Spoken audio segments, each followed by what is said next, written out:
जे त्या ठिकाणी टीका करतायत ते प्रिन्स चार्ल्सला शहरातल्या गल्लीबोळं माहीत असणं सांगतायत. 40 वर्ष गल्लीबोळं त्या ठिकाणी तुम्हाला माहीत होती, तर 40 वर्ष गल्लीबोळात धूळ का साठली आहे? 40 वर्ष गल्लीबोळामध्ये का त्या ठिकाणी गुडघ्या एवढे खड्डे पडलेत? 40 वर्ष गल्लीबोळात का पिण्याचं अस्वच्छ पाणी त्या ठिकाणी आळ्याचं असेल, मैला मिश्रित, विष्ठा मिश्रित पाणी त्या ठिकाणी मिळतं आहे? 40 वर्ष घरपट्टी पाणीपट्टीत का त्या ठिकाणी वाढ तुम्ही थांबवू शकला नाही? हे देखील त्यांनी सांगणं गरजेचं आहे. मुळात हे आरोप करणारे कधीच निवडणुकीच्या रिंगणातनं अनेक वर्षापूर्वीच बाहेर पळून गेलेले आहेत. त्यामुळे ज्यांनी निवडणुकीच्या रिंगणातच येत नाहीत त्यांनी बाहेरनं मला सल्ला देण्यापेक्षा इथल्या नागरिकांना माहीत आहे, मी त्यांच्या वेळोवेळी इथं जिथं संकट येतील, समस्या येतील, त्यावेळी भालके कुटुंबातला व्यक्ती त्या ठिकाणी धावून आलेला आहे. मग पाण्याच्या समस्येला असेल, वाढीव पाणीपट्टी आणि घरपट्टी केली त्यावेळेच्या आंदोलनाचा भाग असेल, किंवा इथले कुठलीही समस्या, त्यामुळं नागरिकांना चांगलं माहीत आहे. कुणाच्या आरोपाला मी त्या ठिकाणी असल्यानं लक्ष देत नाही. पंढरपुरातले भूखंड हडप केले असं तुम्ही आता आरोप केला होता. नक्की कुठले भूखंड आणि कुणी हडप केले?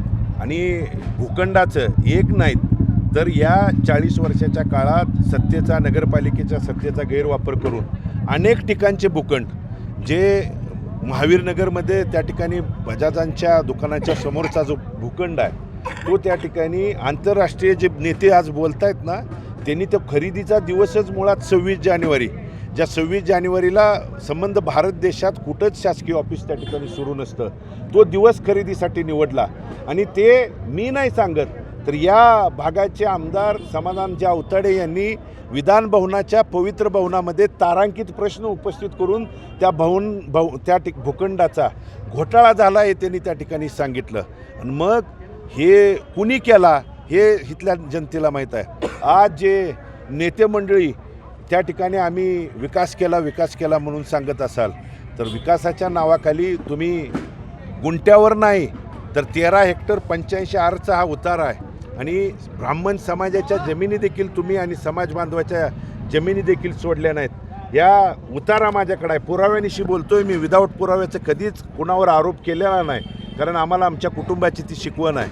आणि मग 32 एकर जर जमिनी तुम्ही त्या ठिकाणी कवडी मोलाच्या भावानं आरक्षणाच्या नावाखाली दमदाटी करून घेत असाल, आणि ही 2023ची खरेदी आहे, आणि मग हे एकच नाही, अशा अनेक उतारे इथले ज्या भागात जाईल ते नागरिक त्या ठिकाणी सांगतात.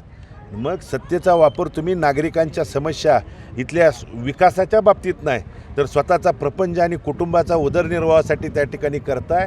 हे म्हणून इथली जनता उद्याच्या 2 तारखेला तीर्थक्षेत्र विकास आघाडीच्या रिक्षा चिन्हासमोरचं बटन दाबून आशीर्वाद देऊन ही मंडळी कायमची चुकीची माणसं हद्दपार करतील, हा ठाम विश्वास आहे. समोर भाजपचा उमेदवार आहे, कितपत आव्हान वाटतं भाजपचं? कारण राज्यात, केंद्रात सगळीकडे सत्ता भाजपची आहे. मुळात जे ते सांगतायत ना, राज्यात सत्ता भाजपची आहे, केंद्रात भाजपची आहे, खाली द्या.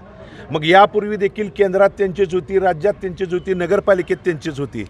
ती असताना देखील पंतप्रधान आवास योजना 2021 पासून रखडली आहे. पहिला टप्पा 862 घरांचा आहे. जर 862 घरं 2021 पासून तिथल्या नागरिकांना तुम्ही देऊ शकला नाही, मग तुमची सत्ता होती, आणि मग कुठल्या तोंडानं तुमची सत्ता वर आहे, राज्यात आहे, आणि इथं त्या ठिकाणी मागताय? आणि म्हणून लोक शून्य झालेले आहेत. कुणाला कुठं सत्ता द्यायची आणि निधी खेचून तुम्हीच त्या ठिकाणी सांगताय, जे नेतेच सांगतायत की आम्हाला निधी आमच्यामुळं मिळत नाही तर पांडुरंगाच्या नावाखाली त्या ठिकाणी निधी मिळतो. अरे, देवाच्या नावावर निधी आणून तुम्ही देवाला देखील भ्रष्टाचारातून, त्या निधीच्या बाबतीतून सोडलं नाही. तुम्ही स्वतःची घरं आणि बगलबच्चे आणि ठेकेदार जोपासण्याचं काम गेल्या 40 वर्षात केलं. पण आता नागरिक शून्य झालेले आहेत, आणि म्हणून उद्याच्या 2 तारखेला तीर्थक्षेत्र विकास आघाडीच्या पाठीमागे उभा राहतील. आणि उभं राहिल्यानंतर निधी कसा आणायचा, कसा खेचायचा, भारतनानाने आम्हाला शिकवलं आहे, ते आणून देण्याची जबाबदारी आमच्या तीर्थक्षेत्र विकास आघाडीची असेल. आव्हान वाटत नाही का तुम्हाला? नाही, आव्हान मुळात नाहीच. ही निवडणूक जे आरक्षण डिक्लेअर झाल्यापासून इथल्या सर्वसामान्य नागरिकांनी, प्रत्येक घराघरातल्या माता भगिनींनी आणि तरुणांनी हातात घेतलेले आहे. आणि ते जागोजाग, भागाभागात, प्रभागात, गल्लीबोळात गेल्यानंतर दिसून येतं आहे की हा प्रचंड उद्रेक जनतेचा उद्याच्या 2 तारखेला दिसून येईल. आणि ही रिक्षा इतक्या सुसाट धावेल. तुम्ही चिन्ह मिळताना देखील अडवणूक केली, पण ही रिक्षा आता थांबणार नाही. ही रिक्षा 2 तारखेला मतदानातून आणि 3 तारखेला त्याच रिक्षा नगरपालिकेच्या पायरीवरती जाऊन थांबेल आणि तिथून विकासाची रिक्षा आणि विकासाची तीर्थक्षेत्र विकास आघाडी ही उद्याच्या 5 वर्ष तितक्याच ताकदीनं काम करेल हे मनामध्ये ठाम विश्वास आहे. विरोधक असा आरोप करतात की मी स्थानिक आहे आणि बाहेर गावावर नेलेले लोक तुम्हाला मतं मागतायत. कोण स्थानिक आहे, कोण बाहेरून आहे, इथले नागरिक त्या ठिकाणी माहीत आहे. आज नाही, गेल्या 20-25 वर्षापासून माझ्या वडिलांनी 2004, 9, 14, 19, त्यानंतर मी 21, त्यानंतर मी 24 ह्या लगातार निवडणुका इथनं त्या ठिकाणी लढवल्यात आणि वडिलांनी माझ्या 3 जिंकल्यात. मी 2 लढवल्या, अल्पावत त्या ठिकाणी मताने पराभूत झालो, तरी दोन्ही वेळा लाखाच्याहून इथं आशीर्वाद देणारी इथलीच माझी मायबाप जनता आहे. आणि हे आरोप करणारे रिंगणातून कधीच पळून गेलेले आहेत. त्याने एकदा निवडणुकीच्या रिंगणात या आणि मग हे आरोप करा. इथली जनता कोण इथला आहे, आपला आहे, परका आहे हे त्यांच्या निकालातून दाखवून देईल. विकासावर न बोलता कुठेतरी वैयक्तिक पातळीवर टीका केली जाते, कुठेतरी हा स्तर घसरतो का? हा स्तर कुणी घसरवला?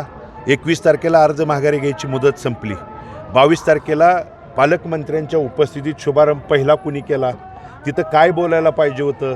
त्या ठिकाणी धुळीवरती बोलायला पाहिजे होतं, खड्ड्यावरती, रस्त्यावरती, नामसंकीर्तन सभागृहावरती, महिला मिश्रित पाण्यावरती, इथल्या नागरिकांच्या आरोग्याच्यावरती, नगरपालिकेच्या शाळांच्यावरती बोलायला पाहिजे होतं. पण बोलले काय? पुढच्या नेत्यांच्या घराकडे जाणारा रस्ता हा, त्या ठिकाणी वरनं CCTV कॅमेरे आणि उड्डाणपूल, हे जे उड्डाणपुलं बांधायचं काम गेल्या 40 वर्षात त्यांचं सुरू आहे. याच्यावरती आम्ही बोलल्यानंतर जर मुद्द्यावरून बाजूला जातोय असं असेल तर पहिल्या दिवसापासून आम्ही मुद्द्यावरच बोलतोय आणि मुद्द्यावरच दुरुस्त करून हे मुद्दे जे अडचणी दुरुस्त करण्यासाठीचीच ही लढाई आहे. आणि या लढाईत इथली माझी मायबाप जनता आमच्या पाठीमागे उभं आहे. तर पायाखालची वाळू घसरते विरोधकांच्या. मुळात पायाखालची वाळू देखील ह्यांनी इथली सोडली नाही.